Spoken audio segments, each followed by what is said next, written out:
एक दिन सफ़ेद रंग के घोड़े के शरीर से अचानक तेज आग निकलने लगी। कुछ ही पलों में वह आग पूरे शरीर में फैल गई और वह घोड़ा देखते ही देखते एक एकसिंगी जानवर में बदल गया। ये खतरनाक दृश्य देखकर सामने खड़ा आदमी डर के मारे कांपने लगा। जैसे ही वह एकसिंगी उसे निगलने वाला था, लाल तलवार वाला योद्धा जल्दी से एक भारी दवा पी गया। फिर उसकी आंखों से आग जैसी रोशनी निकलने लगी और एक चमकता हुआ जादुई निशान हवा में फैल गया। एकसिंगी का हमला अचानक रुक गया, जैसे किसी रहस्यमयी शक्ति ने उसे पीछे खींच लिया हो। सभी को लगा कि अब खतरा टल गया है, लेकिन तभी एकसिंगी ने अचानक उस आदमी के दोनों हाथों को अपने मुंह से पकड़ लिया और उसे एक जादुई घेरे की ओर खींचने लगा ताकि वह उसे अपने साथ खत्म कर सके। वह आदमी जोर जोर से चिल्लाने लगा। उसके साथ ही दौड़कर आए और उसके हाथ पकड़ लिए, लेकिन वे सब मिलकर भी उस एकसिंगी का मुकाबला नहीं कर पाए।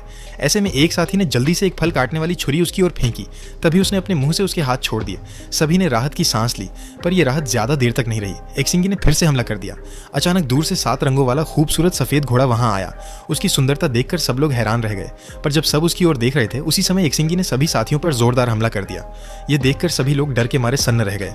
गंजे तलवारधारी ने जल्दी से एक आग फेंकने वाली बंदूक निकाली और उस पर हमला किया, लेकिन उसका कोई असर नहीं हुआ, बल्कि वह और भी ज्यादा गुस्से में आ गया और 7 रंगों की एक चमकती रोशनी छोड़ दी। सभी लोग धुएं में पूरी तरह से ढक गए। जब सबको होश आया तो देखा वह वहां से गायब हो चुका था, लेकिन किसी को यह पता नहीं था कि अब उनके शरीर के अंदर एक खतरनाक वायरस पहुंच चुका है। थोड़े ही समय में वह वायरस उन्हें पूरी तरह से बदल देगा। अच्छी बात यह रही कि तभी एक तांत्रिक संत शक्ति का यांगजी वहां पहुंचे और उन्होंने सब कुछ समझ लिया।